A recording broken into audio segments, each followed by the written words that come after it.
Good morning, children. Today we are going to start a new lesson in history, that is, Lesson 8, The Spread of Modern Education in India. In this chapter, we are going to learn about the traditional Indian education system. Then we will see the introduction of the British education policy, Orientalist and Anglicist debate, then Wood's dispatch, impact of British education policy, an introduction of Western education, which gave a feeling of nationalism in India, then promotion of national education in India, and a case study of two universities, that is Aligarh and Baroda. Children, when you come to the school, you learn many subjects, and these subjects mainly you learn in English language. So let us think and understand who brought this English language to India, and at the same time who brought this new style of education in India. So it was the Britishers who brought this education, this new style of education in India. And during that time, that is during the British rule, only boys were going to the school, and the schools were called as Pathshalas. Now, Pathshalas were held in open or in a room or in a private house also.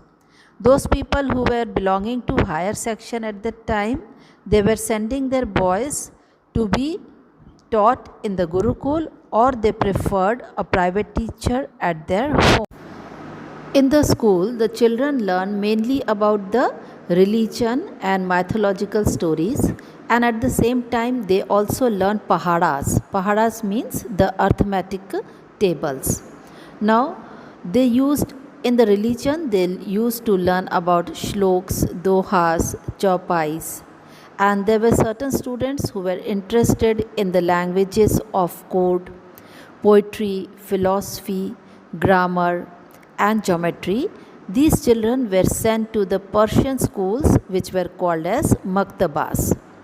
The traditional education system in India, however, later underwent a great dramatic change. After conquering and settling down in the country, the British, they devised an educational policy so that they could impart education to the Indians. Now, what was the reason for imparting education to Indian?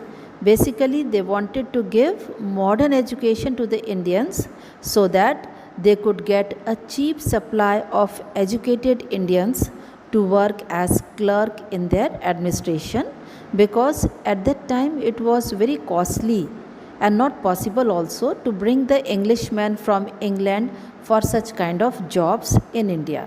So the Britishers, they introduced modern education and they tried to cut down the cost of administration.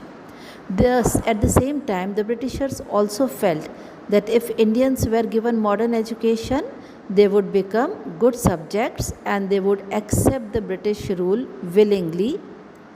They would accept the culture and policies of the British, and at the same time they will become the loyal supporters of British in India. So looking at all this, the British then passed a Charter Act of 1813. The evolution of the education policy of the British. Now, many British officers of the East India Company, like William Jones and Henry Thomas, they were interested in learning about the rich culture of India and in mastering the languages like Sanskrit and Persian. They also wanted to translate Sanskrit and Persian into English and to know more about the heritage of India and to translate the Indian books on law, philosophy, religion, politics, arithmetic, medicine, and other sciences. William Jones, he founded the Asiatic Society of Bengal in 1784. These Englishmen who were taking so much of interest in Indian heritage, they belonged to the Orientalist school of thinking, and they believed that to understand India, it was necessary to understand the Indian heritage and also to discover the rich literature of India and to encourage the Western learning and modern sciences among the Indians.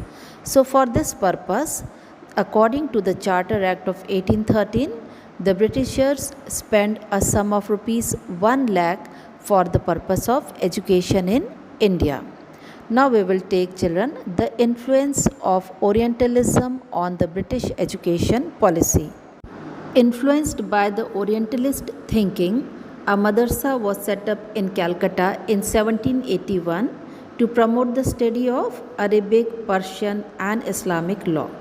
Then at the same time, the Sanskrit College was also established at Banaras in 1791 by Jonathan Duncan to encourage the study of ancient Sanskrit text and Hindu law. Now at that time, the Governor General was Warren Hastings. He was also a supporter of Orientalist view. So many British officials believed that they should try to promote traditional Indian education rather than Western learning.